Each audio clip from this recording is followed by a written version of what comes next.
কালকে সন্ধেবেলা আমরা বেরিয়ে গেছিলাম মায়ের ওখানে যাব বলে। হ্যালো বন্ধুরা, আমি অপর্ণা চলে এসেছি নতুন আর একটা ব্লগ নিয়ে। তো জানো, আমার ভাইয়ের জন্মদিন ছিল কালকে, তো তাই জন্য সন্ধেবেলা আমি আর মিঠি বেরিয়ে পড়েছি। টোটোতে বসে আছি, এখন মায়ের ওখানে যাব।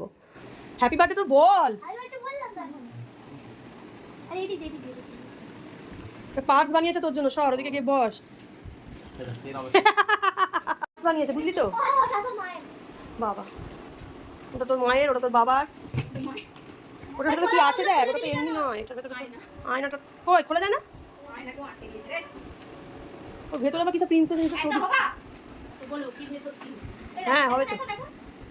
কই দেখি আমার দেখা। নে এটা এবারে কর, এটা এবারে কর। এটা মিঠি বানিয়েছে কার্ড। না না আগে একটু করে দিচ্ছি, 2 মিনিট আগে দাঁড়া।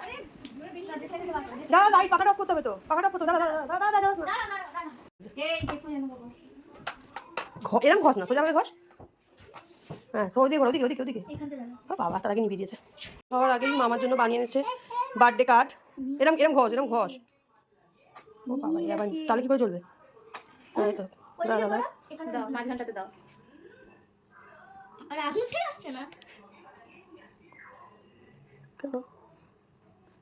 কি ভয় লাগছে আমার। আমার কার্ড প্রসেস তো তুই ঠিক করিস নি তাহলে। আরে আগুনটাই তো জ্বলছে না। দেখাও। ও ওয়াও, কি ভালো। মাঝখান থেকে পুড়ে গেল গো। হাই পুরোটা পুড়লো না, ও হাতে করে ছিঁড়ে দেখিয়ে দেবে তারপরে। এরকম করে ছিঁড়ে দেবে। মেন হচ্ছে এটা মিঠি ভালো ট্রাই করেছিল। হ্যাঁ মিঠির মাথায় বুদ্ধিটা ভালো ছিল, ঠিক আছে ট্রাইটা করেছে ভালো, কিন্তু দুঃখের বিষয় হচ্ছে তোমার বার্থডেটা মামা বাহ হেভি দেখতে মামা। কিন্তু দুঃখের বিষয় হচ্ছে তোমার সাকসেসফুল ভাবে জ্বালাতে পারলো না জিনিসটা। মিঠির গিফটটা সেরা গিফট হয়েছে। হ্যাঁ ফাটাফাটি লাজ। এখানে মা বাবাও রেডি হয়ে গেছে, ভাই কেক কাটবে এবার, তো সেই জন্য রেডি হয়ে বসে আছে। রাকেশ যদিও বা এখনও আসেনি।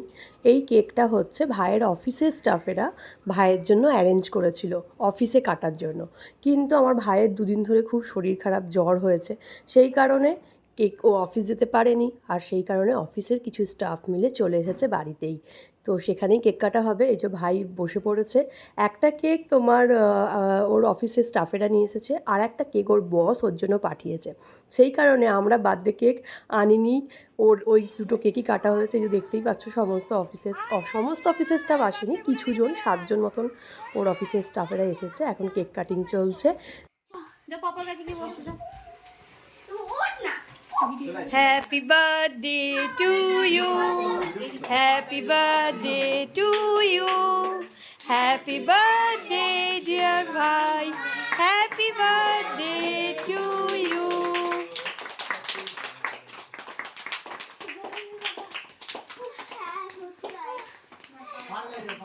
হ্যাঁ চালিয়ে দেবো, দাঁড়া একটুখানি।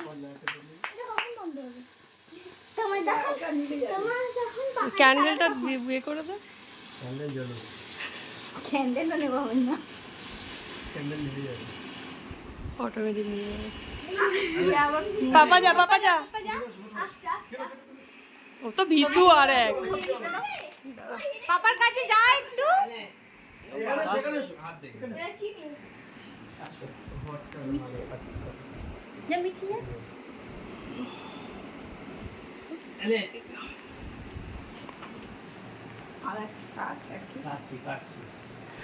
ওটা একটু কেটে নাও।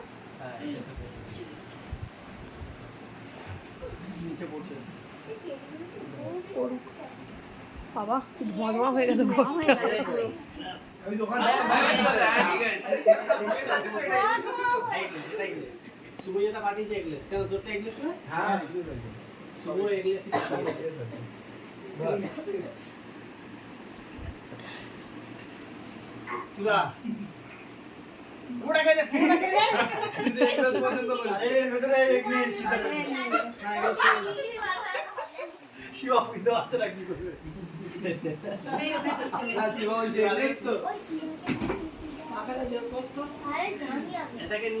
আজকে ডিনারের মেনু হচ্ছে লুচি আর মাংস।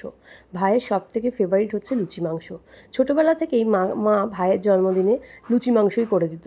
ভাই ওই 5 রকম ভাজা, পায়েস এসব একদম পছন্দ করে না, তো লুচি মাংস আর মিষ্টি তো এইবার তোমরা হয়তো ভাববে হঠাৎ করে তোমরা তাহলে বিরিয়ানি কেন খাচ্ছ? আমরা 4 জনে বিরিয়ানি খেয়েছিলাম। তার একটা বিশেষ কারণও আছে। আসলে ভাইয়ের তোমার অফিসের স্টাফেরা হঠাৎ করেই চলে এসেছে ওকে সারপ্রাইজ দেওয়ার জন্য। তো ওদেরকে আমরা লুচি মাংসটা খাইয়ে দিয়েছি। মাংস অনেকটাই ছিল, বাট একটু লুচিটা কম পড়ছিল বলে ভাই বলল থাক ছেড়ে দে, বাচ্চারা আর মা বাবা লুচি খাক, আমরা বিরিয়ানি খাই। তো বিরিয়ানি দিয়ে আমাদের বার্থডে পার্টি পুরো জমে গেল।